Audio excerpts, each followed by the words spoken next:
continuons à leur montrer le chemin. C'est Dieu qui fait son œuvre en chacun de nous. Donc, comme le nom du Seigneur soit loué. Amen. Je peux témoigner d'une famille dont je vous ai parlé. On avait dit une famille que le Seigneur a permis que je rencontre. Et j'ai découvert un peu plus tard qu'il n'y avait que le mari maghrébin, mais le seul qui était chrétien dans la famille. Et donc, le jour il m'appelle, il me dit oh, Linda, il faut que tu m'aides dans la prière, tu me soutiennes parce que voilà, Angélique elle était enceinte et elle a fait une montée d'albumine. Et donc, dit ils vont mourir. Donc, il faut. Mais bon, on va passer une analyse dans 2 jours. Elle va repasser une analyse dans 2 jours et il sera pris la décision au niveau médical. Et je lui dis, écoute, je me mets en prière avec toi, et puis même si on est à distance. Et puis, Dieu va agir. De toute façon, Dieu va agir. Et puis, à la fin de la conversation, je lui dis, sur un ton d'humour, mais tu vois pas que le résultat de l'analyse dans 2 jours, il soit complètement inversé. Et 2 jours après, il m'appelle, il m'a dit, mais Dieu est grand, mais Dieu est grand, mais Dieu est grand. Dis-moi, et ben les résultats, c'est comme tu as dit, se sont inversés. Donc finalement, elle a été mise sous surveillance. Elle n'a pas accouché tout de suite, parce qu'il lui manquait encore presque 2 mois. Et donc ils l'ont mise sous surveillance. Et puis un peu plus d'1 mois après, c'est remonté. Donc là, ils l'ont hospitalisée. Ils ont provoqué l'accouchement. La petite fille, elle est née. Voilà, ils étaient contents. Mais quand on a une bénédiction, des fois, on ne pense pas forcément à remercier la sienne. Enfin bon, il n'y avait que le papa pour remercier. Les autres, oui, la maman, elle commençait déjà à... Enfin, ils étaient tous heureux.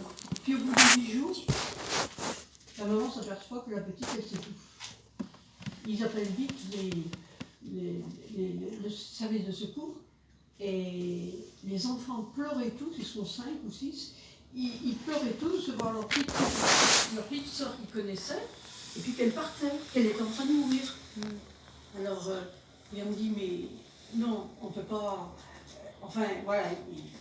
Et donc, du coup, moi, je continuais de soutenir la famille par des SMS, je priais pour eux, tout ça. Et donc, la petite fille est restée vivante, sauf que... en fait, ils ont découvert qu'elle était née un petit peu trop tôt, son appareil respiratoire n'était pas terminé. C'est pour ça qu'elle s'étouffait.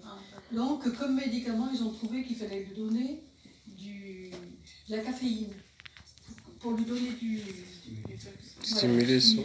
Voilà. Et puis, au bout d'1 semaine, ils sont rentrés. Ils étaient heureux tous ensemble, ils étaient heureux. Et la fin des fins, c'est que le Seigneur, c'est pas pour rien qu'il a pourvu pour que je rencontre ces gens, parce que moi j'y suis pour rien du tout. Et la fin des fins, c'est que la maman, elle a tellement été touchée que voir sa petite fille à deux reprises, elle a failli lui être enlevée, qu'elle est toujours en vie, que maintenant, ils prient tous ensemble avec tous les enfants, ils remercient Dieu, et bon, la maman, elle est vraiment convertie, quoi. Amen, amen. Convertie, et les enfants prient Dieu tous les jours avec leur papa et leur maman. Alléluia, gloire à Dieu, Seigneur, merci. Alors, Jordan. Yes.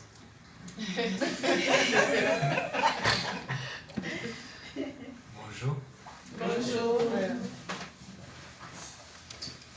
Bon, ces derniers jours, j'étais un peu mouvementé dans mon sommeil. En fait, j'avais pas mal d'oppression. Depuis que je suis entré dans le logement que j'occupe actuellement, j'ai commencé à avoir à la nuit des oppressions, des cauchemars en fait. Et c'est tellement intense que quand je me réveille, parce qu'il m'arrive d'être réveillé la nuit pour prier, hein, et que je suis même pas capable de me lever en fait. Et je sens mon corps, il est pesant, si bien que je me rendors et j'ai le sentiment que mon sommeil n'est même pas réparateur. Et aussi la journée aussi. Donc je rends témoignage de ça parce que c'est important. la journée, je suis oppressé au niveau des pensées. Donc depuis quelques temps, même dans mon lieu de travail où je suis dans la joie, je travaille bien, mais Satan m'envoie des pensées pour que je sois dans la rébellion, pour que je m'offense contre mon frère ici dans cette assemblée. Vous comprenez?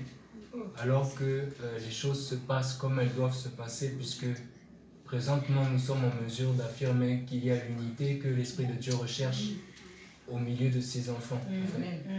Parce que s'il n'y a pas l'unité entre nous, et il n'y a pas une présence de Dieu effective en fait.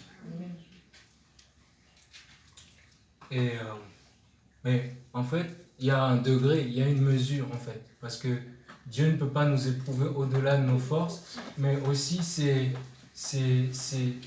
certaines situations, même si sur le moment on n'est pas forcément en mesure de comprendre les tenants et les aboutissants, mais elles débouchent sur quelque chose.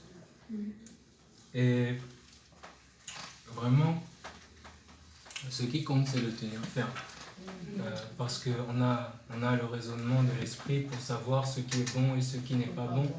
Et aussi, on ne connaît pas tous les paramètres pour pouvoir évaluer vraiment objectivement ce qui nous arrive. Parce que Satan peut nous avoir par les pensées et ça peut nous conduire à des actes qui seront répréhensibles et qu'on pourra amèrement regretter. Par exemple, si tu te mets à penser secrètement à des choses contre ton frère ou contre ta sœur, d'accord? Ça peut arriver à tout le monde. Mais si tu ne te soumets pas à Dieu pour dire que non, ces choses-là vont finalement évoluer dans le mauvais sens, d'accord? Et c'est là le piège, parce que la Bible dit que nous devons veiller à ne pas être privés de la grâce du Seigneur, dans Hébreux chapitre 12, verset 15, afin qu'il n'y ait pas possibilité au diable de déposer en nous l'amertume ou des racines poussant des rejetons. La parole de Dieu fait des métaphores par rapport aux choses naturelles qui nous enseignent les choses spirituelles. Et c'est le cœur qui doit être préservé par cela. Et le diable, il prépare tous les stratagèmes possibles pour nous dérouter, en fait. Donc, ce que j'ai à retenir, parce que, bon, c'est vrai que moi, je ne prends pas régulièrement la parole pour exhorter les frères et sœurs. Bon, non pas que je ne reçoive pas forcément, mais disons qu'il faut vraiment que ce soit conduit par le Père, d'accord? Le but n'est pas de prendre la parole dans la chair, en fait. Se positionner par soi-même, ça n'est pas bon. D'autant que vous comprendrez que le ministère d'exhortation ou de prédication, c'est un ministère qui n'est pas sans responsabilité. C'est fort, hein. C'est quelque chose, ça précède, c'est précédé d'une certaine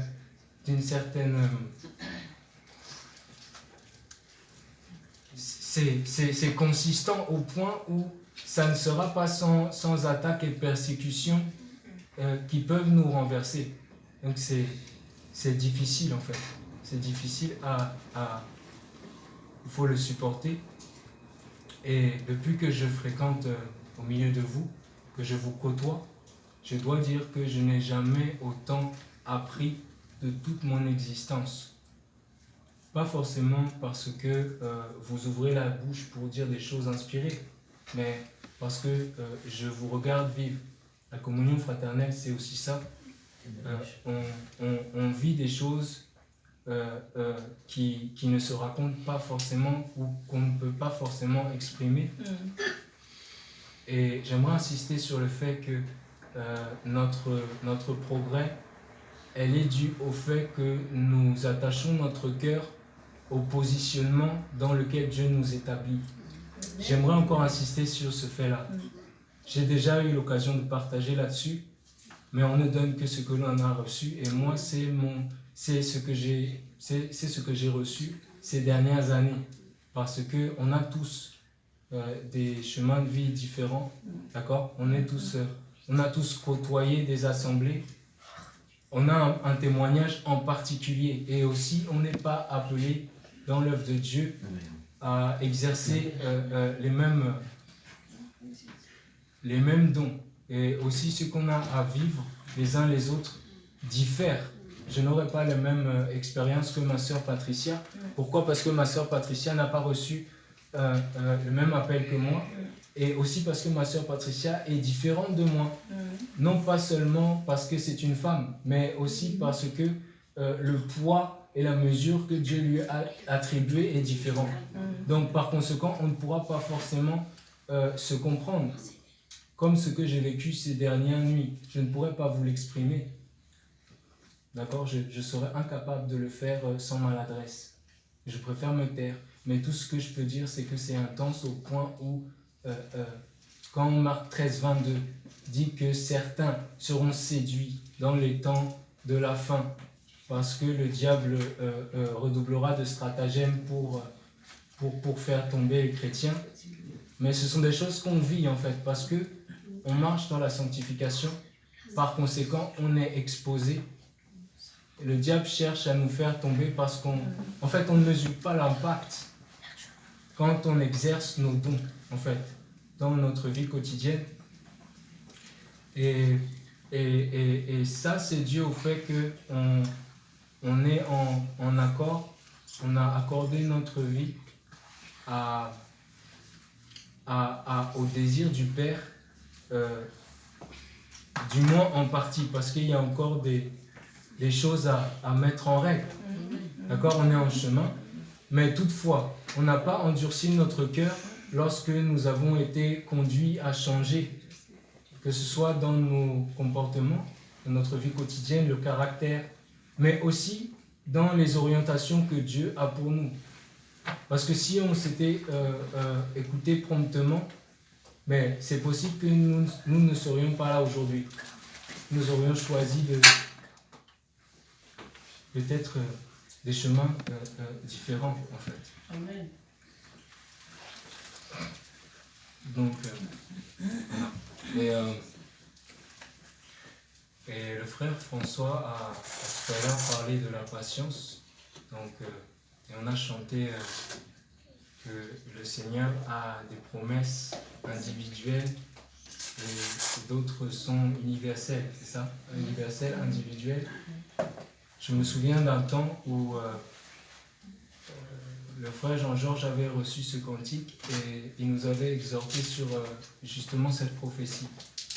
La prophétie d'Habakkuk chapitre 2 qui dit que si la prophétie tarde, attends-la. Donc c'est une prophétie qu'on doit tous expérimenter. C'est une prophétie qui est très qui nous enseigne beaucoup parce que il y a les prophéties qui sont conditionnelles, d'accord? Les prophéties qui concernent nos vies respectives. Les promesses que Dieu t'a faites, effectivement, elles s'accompliront forcément parce que Dieu n'est pas un homme pour mentir, mais seulement veille à ce que ta vie ne soit pas dans la désobéissance, veille à ce que ton cœur ne s'endurcisse point quand le Seigneur te reprend.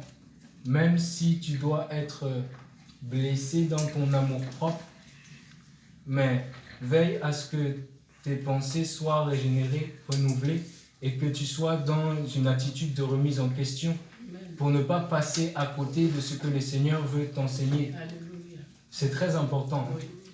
Et ce frère, il parlait justement de la patience, parce que le Seigneur ne fait rien au hasard. Bon, je vais juste m'arrêter sur le châtiment. Parce qu'il y a un passage dans Hébreux 12 qui dit que quand le Père châtie, même si ça fait mal, même si ça peut nous blesser, mais c'est pour nous redresser dans sa justice. Donc ça ne peut être que bon. Vous savez, la parole de Dieu, elle nous redresse, mais aussi elle nous apprend l'humilité. Quand vous lisez, Patricia, tu peux ouvrir Psaume 141. Il y a un passage que j'aime beaucoup qui est vraiment très révélateur au niveau du châtiment du Seigneur.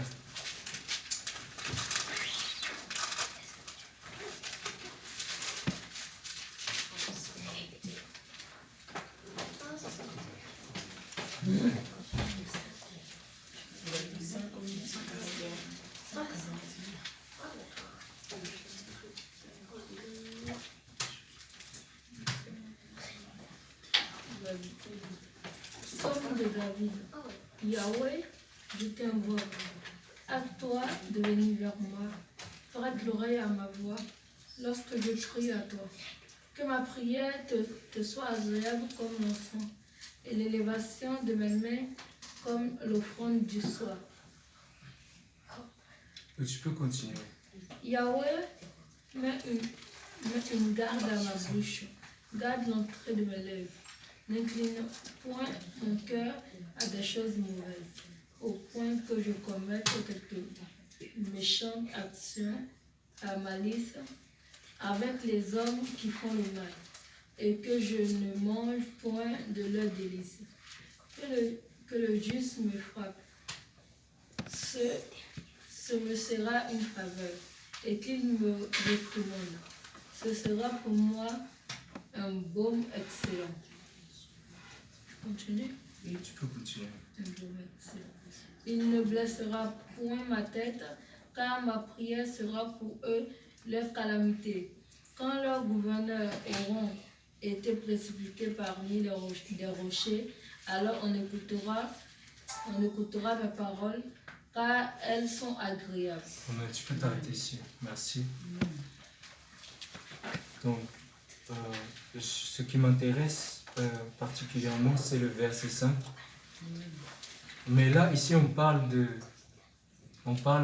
chrétien qui est continuellement dans la crainte de Dieu, puisque on parle de celui qui veille à ses voies et qui garde son cœur de tout ce qui peut déplaire au Père. Celui qui est sensible à la voix de l'Esprit de Dieu et qui ne viendra pas à lui résister. C'est simple en fait de discerner ce qui plaît à Dieu et ce qui ne lui plaît pas. Il n'y a rien de compliqué en cela, parce que si ton cœur est tourné vers le Père et que tu lis sa parole par amour pour lui, mais tu seras honoré par Dieu, parce que cela lui suffit. Et tu ne pourras pas t'en prendre à autrui si jamais tu prends des décisions qui t'amèneront à trébucher. Tu ne pourras t'en prendre qu'à toi-même. Parce que l'Esprit de Dieu est tellement communicateur. Seulement, on n'affûte pas suffisamment parfois notre discernement à cause de, je ne sais pas, il y a de nombreuses circonstances dans notre vie qui peuvent faire cela, mais verset 5, il dit que le juste me frappe, ce me sera une faveur. Et qui me réprimande, ce sera pour moi un baume excellent. Donc, dans d'autres traductions, on peut lire une nuit excellente. Nous savons très bien ce que signifie et ce que peut représenter l'huile selon Dieu. C'est ce qu'il y a de plus précieux, parce que c'est ça qui nous revêt, c'est ça qui nous donne de pouvoir lui être agréable. C'est ça qui fait que nos prières montent. C'est ça qui fait que nous avancions, que nous croissions dans le Seigneur. Et ici, il y a la parenthèse au fait que c'est le juste qui frappe et c'est le juste qui réprimande. Pourquoi? Parce que c'est le juste qui apporte les conseils qui sont propres à la vie. Le juste, c'est celui qui a la crainte de Dieu. Donc il est évident que si nous prenons parti pour la mauvaise compagnie, c'est-à-dire les personnes qui n'ont pas la crainte de Dieu, mais si nous les laissons déborder outre mesure dans nos vies, à savoir si nous avons communion avec les gens qui n'ont pas la crainte de Dieu, il y aura une incidence directe. Des choses qu'on ne verra pas forcément venir, mais des choses qui arriveront certainement. Vous savez, le fait que le Seigneur nous positionne quelque part, c'est avant tout pour notre éducation. Moi, je n'ai pas été mis au milieu de cette assemblée sans être aussitôt au bénéfice d'un enseignement. C'est d'abord l'éducation. Parce que le Seigneur ne peut pas te prendre de quelque part pour t'emmener à un autre endroit sans qu'il y ait le changement en fait. C'est la mentalité qu'il faut d'abord briser. D'ailleurs dans Psaume 51, on peut prendre Psaume 51.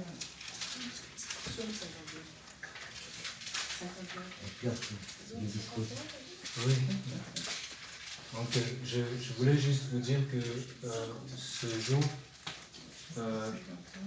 je ne suis pas venu avec un message que j'avais préparé en fait. D'ailleurs j'avais le trac en fait quand je suis venu, parce que je n'ai vraiment rien préparé.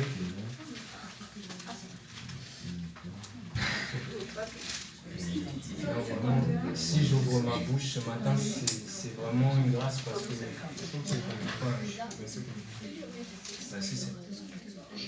Dans Psaume 51, verset 7, il est dit « Purifie-moi du péché avec de l'hysope et je serai pur. Lave-moi et je serai plus blanc que la neige. Fais-moi entendre l'allégresse et la joie afin que les eaux que tu as brisées se réjouissent. Cache ta face sur mes péchés et efface toutes mes iniquités. Crée-moi un cœur pur, ô Dieu, et renouvelle au-dedans de moi un esprit droit. Ne me renvoie pas de devant ta face et ne m'ôte pas l'esprit de ta sainteté. Rends-moi la joie de ton salut et qu'un esprit de franche volonté me soutienne. J'enseignerai tes voies aux transgresseurs et les pécheurs se retourneront vers toi. Délivre-moi de la culpabilité du sang, ô Dieu, Dieu de mon salut. Ma langue chantera hautement ta justice. Seigneur, ouvre mes lèvres et ma bouche annoncera ta louange. Car tu ne prends pas plaisir au sacrifice. Autrement, j'en donnerai l'holocauste. L'holocauste n'était point agréable. Les sacrifices de Dieu sont un esprit brisé. Ô Dieu, tu ne mépriseras pas un cœur brisé et humilié. Fais du bien dans ta faveur. À Sion, bâtis les murs de Jérusalem. Alors tu prendras plaisir au sacrifice de justice, à l'holocauste et au sacrifice qu'on brûle tout entier. Alors on offrira des taureaux sur ton autel. Amen. On revient au verset 17. Le verset 17. Le sacrifice de Dieu sont un esprit brisé. Ô Dieu, tu ne mépriseras pas un cœur brisé et humilié. Amen. Voilà. Donc tout le monde sait ici, tout le monde a conscience ici que l'être humain est composé d'un corps, d'une âme et d'un esprit. Donc les choses qui concernent nos faits et gestes, ça vient du cœur, mais ça vient aussi de l'âme, parce que c'est l'âme qui par nature gouverne en fait. Pourquoi l'être humain il est appelé homme animal? En grec c'est psychos, c'est l'homme qui est gouverné par son souffle. D'accord? C'est ce qui nous est commun avec les animaux. La Bible dit que l'homme n'est pas maître de son souffle. Il n'est pas maître lorsque la mort arrive. Il n'a aucune puissance sur la mort. Et en fin de compte, c'est souvent l'âme qui prévaut sur nos faits et gestes parce que c'est elle qui nous influence en fait. Et lorsque l'Esprit de Dieu nous enseigne ou nous interpelle sur une situation, l'Esprit, lui, il va soit écouter la parole, soit écouter l'âme. Mais nous savons très bien que les désirs de l'âme ou appelés communément chair, les désirs de la chair. Les désirs de la chair sont influencés par l'âme. Les désirs de la chair ont des désirs contraires à ceux du Père. Ici, la parole nous dit que les sacrifices qui sont agréables à Dieu, c'est un esprit brisé. Autrement dit, ce ne sera pas forcément une mince affaire. Ce ne sera pas forcément de tout repos pour nous de se laisser persuader, quand bien même le Seigneur parle suffisamment ou de manière particulièrement claire à notre esprit, mais nous avons notre part parce qu'il faudra bien s'y soumettre et la consécration, elle tend à s'intensifier dans chacune de notre vie. Chaque étape que le Seigneur nous fait traverser, ce sera forcément pour nous une épreuve, puisque nous serons éprouvés par cela, en ce que il y a des choses. Après, on ne peut pas mettre de mots, je ne peux pas m'étendre là-dessus parce que c'est tellement vaste, encore une fois.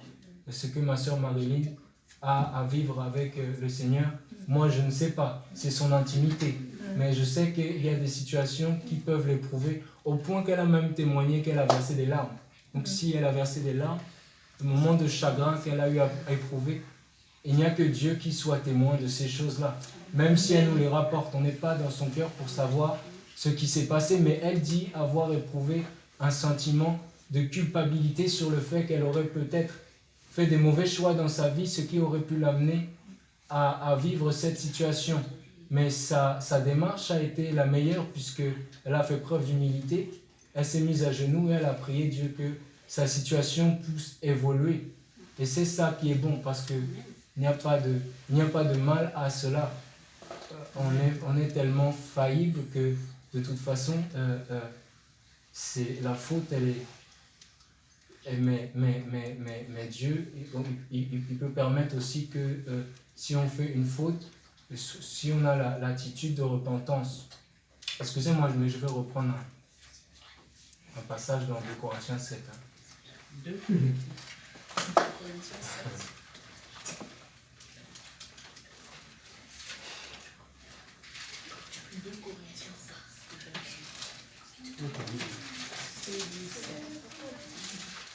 Verset combien? Je vais te dire ça. J'ai oublié de dire. 2 Corinthiens combien? Tu as une Bible là. Je vais passer à la seconde Bible. 2 Corinthiens 7. À partir du verset 6. Donc 2 Corinthiens 7 à partir du verset 6. Ainsi, Apparemment de 6. on y va.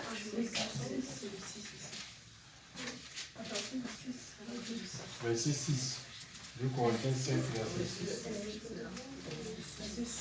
Donc il est dit, mais celui qui console ceux qui sont abaissés, Dieu nous a consolés par la venue de Tite, et non seulement par sa venue, mais aussi par la consolation dont il a été rempli à votre sujet, en nous racontant votre grand désir, vos larmes, votre affliction ardente envers moi, de sorte que je me suis d'autant plus réjoui. Car si aussi je vous ai attristé par ma lettre, je n'en ai pas de regret, si même j'en ai eu du regret, car je vois que cette lettre vous a attristé, lors même que ce n'a été que pour un temps. Maintenant, je me réjouis non de ce que vous avez été attristé, mais de ce que vous avez été attristé à repentance, car vous avez été attristé selon Dieu, afin qu'en rien vous ne receviez de préjudice de notre part. Car la tristesse qui est selon Dieu opère une repentance à salut dont on n'a pas de regret. Mais la tristesse du monde opère la mort. Amen. Amen, gloire à Dieu. Encore un passage qui nous enseigne énormément. Bon, là, dans le contexte, c'est une lettre qui avait été adressée aux Corinthiens.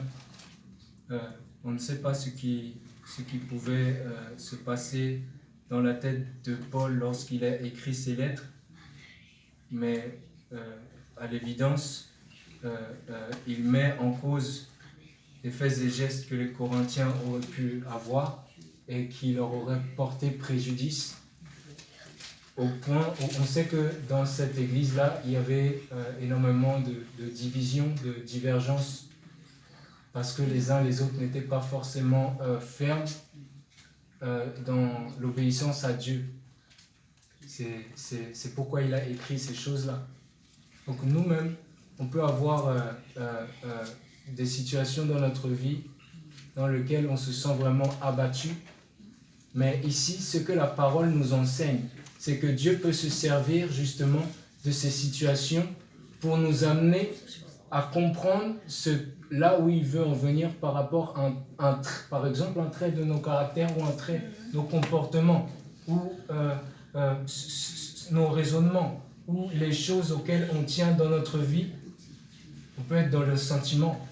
Par exemple, il y a certains chrétiens qui ont été influencés par le monde parce qu'ils n'ont pas tenu à se séparer de certaines personnes. Et aujourd'hui, ça leur a porté préjudice. Ils se croyaient forts, mais pourtant, les désirs de la chair l'ont emporté et ça les a amenés à finalement lâcher la main du Seigneur. Donc ça, c'est un exemple en particulier. Mais la parole en cite énormément. Et ici, la Bible parle de monts et moyens par lesquels Dieu passe pour nous redresser et pour nous faire comprendre. Pour nous faire comprendre une bonne foi. Parce que le Seigneur ne prend pas plaisir à humilier l'être humain. Même si, parfois, il faut qu'il passe par là. Se rabaisser en soi, ce n'est pas quelque chose d'inné. Ce n'est pas quelque chose de naturel. Mais pourtant, par amour pour le Seigneur, on doit être en mesure de le supporter. Ici, la Bible dit que la repentance, la tristesse selon le monde produit la mort. Pourquoi ? La tristesse selon le monde, c'est la tristesse qui n'est pas une conséquence directe des choses qui sont de Dieu. La tristesse selon le monde, elle est due au fait que nous avons pris nos propres décisions et que nous nous sommes finalement retrouvés confrontés aux conséquences de nos actes. Et ça, on nous l'a enseigné. C'est sorti de la bouche de nos parents qu'on devait être vigilant sur le fait que si on n'écoutait pas, il y aurait des conséquences. Et bien souvent, nous avons désobéi. Mais là, quand il concerne la parole de Dieu, la Bible dit que la tristesse selon Dieu conduit à une repentance à salut. Pourquoi ? Parce que quand le Seigneur te fait traverser une épreuve, tout à l'heure, j'en discutais avec vous, je disais qu'il y a